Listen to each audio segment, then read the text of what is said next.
سیدہ فاطمہ تو زہرا نے قرآن کی لوریاں دے دے کے حسنین کریمین کی پرورش کی۔ کربلا کے تپتے ہوئے ریگزار میں یزیدوں کے مقابلے میں پوری قوت کے ساتھ جو کھڑے رہی، قضا تیرے برہنہ لیے خوف زدہ کرتی رہی، لیکن حسین کے پائے استقلال میں لغزش نہیں آئی۔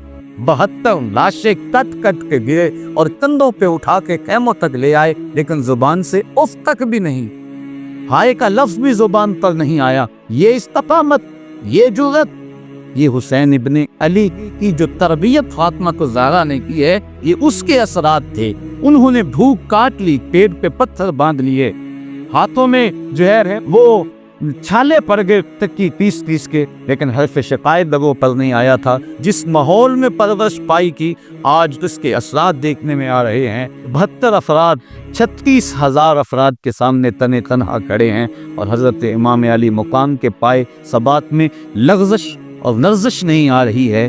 یہ ہے سیدہ فاطمہ الزہرا کی تربیت۔ انہوں نے ان کو دودھ بھی پلایا، کو قرآن کی لوریاں دے دے کے بلایا۔ جب ان کی تربیت کی باری آئی تو سیدہ فاطمہ نے قرآن کی لوریاں دی اور دودھ پلایا، اور جب اس پر عمل کا موقع پڑا تو حسین ابن علی نے اس تربیت کی لاج رکھی، نیزے کی لوک پہ کر کے قرآن سنایا۔ نبی کے گھر کی ہے عظمت، نبی سے سنتے ہیں۔ علی کے گھر کی ہے عزت، علی سے سنتے ہیں۔ وہ جس نے معزز کیا گھرانے کو، حسین پال کے جس نے دیا زمانے کو۔ تو سیدہ فاطمہ الزہرا کا وجود ماؤں کے لیے ایک روشن اسوہ ہے۔ اقبال نے ایک بڑی خوبصورت بات کی، وہ کہتے ہیں پندے ز درویش پذیری، اگر پندے ز درویش پذیری، ہزار امت بمیرت تو نہ میری، بطول باش و پنہا شو ازی اسس کے در آغوش شبدیر بگیری۔ کہا ایک درویش کی بات سن لے، ہزار امت مر جائے لیکن امت مسلمہ تجھے کبھی موت نہیں آ سکتی۔ اور وہ نصیحت اور پند کیا ہے؟ کہا بطول بن جا اور زمانے کی نظروں سے پوشیدہ ہو جا، پھر تیری وہ آغوش میں بھی حسین جیسے بچے جنم لیں گے۔ تو بطول بن جا، بطول کی جانشین بن جا، اور اپنے پردے کی حفاظت کر۔ پردے کی حفاظت کے باب میں سیدہ فاطمہ الزہرا کا جو کردار ہے، کائنات کے اندر ایک ایسی مثال ہے کہ جس کی مثل موجود نہیں ہے۔ آقا کریم علیہ السلام نے جب صحابہ سے پردے کے بارے میں پوچھا تو کسی نے کچھ کہا، کسی نے کچھ کہا۔ حضرت علی المرتضیٰ حضرت فاطمہ الزہرا کے پاس چپکے سے چلے گئے اور جا کے پوچھ کر کے آ کے بتایا، تو آقا کریم نے کہا یہ تو میری بیٹی کی بات لگتی ہے۔ تو انہوں نے کہا کہ عورت کے لیے بہترین پردہ یہ ہے کہ نہ وہ اسی کو دیکھے اور نہ اس کو کوئی دیکھے، بلکہ سیدہ فاطمہ الزہرا کو سب سے زیادہ پریشانی یہ تھی۔ حضرت اسماء بنت امیس رضی اللہ تعالی عنہا ان کو اکثر کہا کرتی تھی کہ مجھے یہ پریشان ہے کہ جب بندہ مر جاتا اور اس کے اوپر چادر ڈال کر چارپائی پہ اٹھا کے قبرستان کی طرف لے جاتے ہیں، تو جب جھٹکے لگتے ہیں تو جسم جنبش کرتا ہے، جس سے عورت کے وجود کا اظہار ہوتا ہے۔ میں سب سے زیادہ اس پریشانی میں ہوں کہ اس وقت تو بندہ بے بس ہوتا ہے، تو اس وقت ہی جو ہے وہ جسم کے ساتھ تک لوگوں کو نظر نہ آئے۔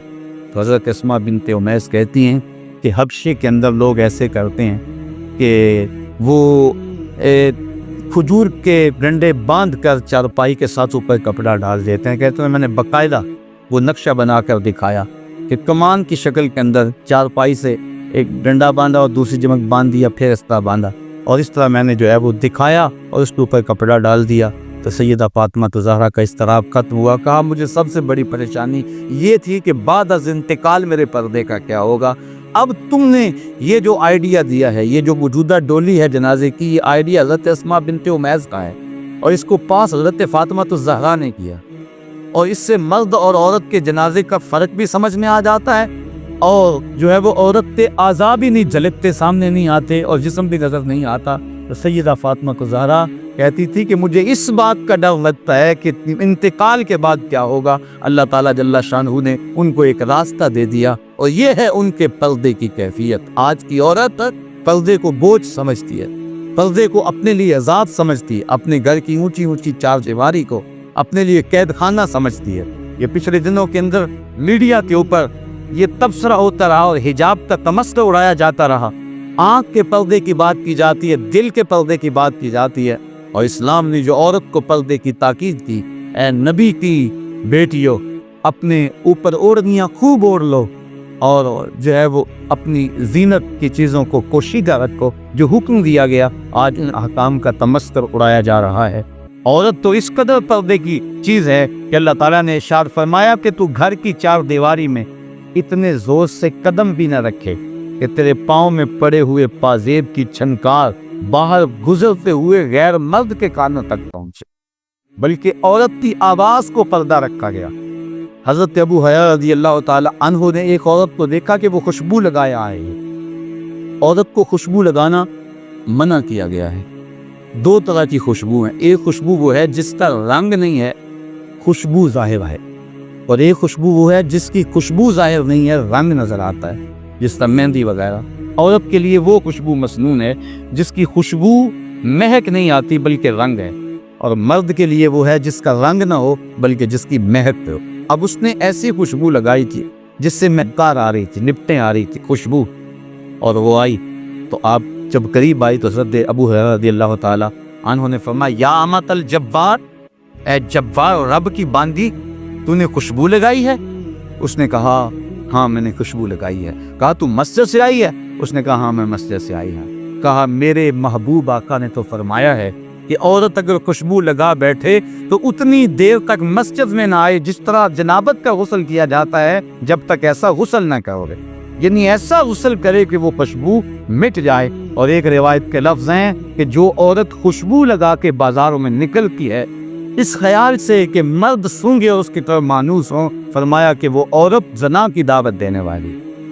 تو آج عورت بن ٹھن کے حیا کی چادر پھاڑ کے سڑکوں پہ آ گیا، آج ماں کو دقیہ نوسی کا تانا دے کر، باپ کو بوڑھا کہہ کے، آج بھائی کی غیرت کی لالی اپنے لبوں پہ سجا کے آج وہ ماڈل گرل بن گئی، آج وہ دفتروں میں آن بیٹھی، آج وہ سڑکوں پہ آ بیٹھی، اپنے پردے کو اس نے بوجھ سمجھ کے اتار دیا۔ میری ماں، میری بہن، میری بیٹی، یہ پردہ تیرے لیے بوجھ نہیں، تیری آبرو کا محافظ ہے، تیرے بوتے کی ایک ایک سلوٹ تیرے حیا کا تیور ہے، تیرے گھر کی اونچی اونچی دیواریں تیرے حیا کا پہرا ہے۔ تو سمٹ جائے تو معاشرہ پھیل جائے گا، تو گھر سنبھال لے گی، امت ہے وہ پوری کائنات کو سنبھال لے گی، لیکن جب تو گھر سے نکلے گی تو پھر قوم کے پلے کیا رہے گا؟ آئیے آج سیدہ فاطمہ الزہرا رضی اللہ تعالی عنہا کا اسوہ نور ہم اپنے لیے اسی کو نمونہ اور اس کو ماڈل بنائیں۔ اسوہ بطول ہمارے لیے زندگی کی بہاریں ہیں۔ آج کی عورت اگر سیدہ فاطمہ الزہرا کے نقوش پا کو اپنے لیے راہ بنا لے تو آج کی وہ بہترین عورت ہے اور ایک اچھا معاشرہ تشکیل پا سکتا ہے۔ آج ہمارے معاشرے کے اندر بے پردگی کی وبا پوری قوت کے ساتھ جاری و ساری ہے۔ سیدہ فاطمہ الزہرا رضی اللہ تعالی عنہا کا اسوہ نور ہمارے لیے قزیرہ، اللہ تعالی ہمیں ان کی راہوں کا مسافر بنائے اور قوم کی بیٹیوں کو زندگی کے شب و روز ان کے طریقے کے مطابق گزارنے کی توفیق عطا فرمائے۔